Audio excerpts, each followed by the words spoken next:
When I was 14 years old, my brother, he was working at an local FM radio station. He was an announcer.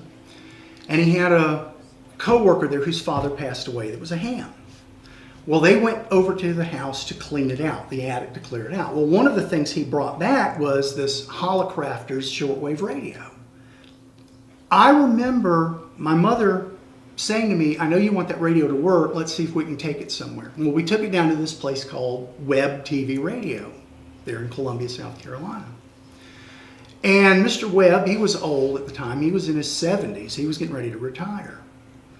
And he's looking it over, and I'm talking to him, and he says, oh, you're interested in radio? Yeah, you like radio with shortwave? Okay, fine.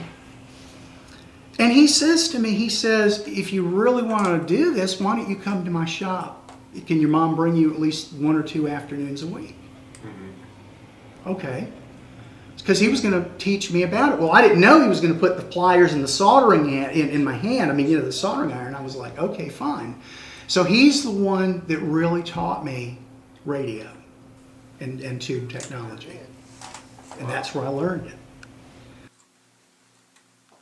Sentimental values that they hold for the equipment. Most of these radios, for example, the 1937 Silvertone over here was this gentleman's grandfather's.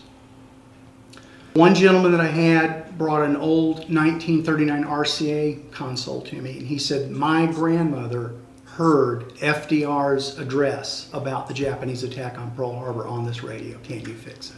Wow. I said, yes, I can. To be honest with you, there is a part of me, now certainly I'm a businessman, but there is a part of me that if I'm ever denied, well, no, I don't want to put that much money into it, I almost hate to see that, because that's a fine piece, and I would like to fix it, get it going, because I know I can do this.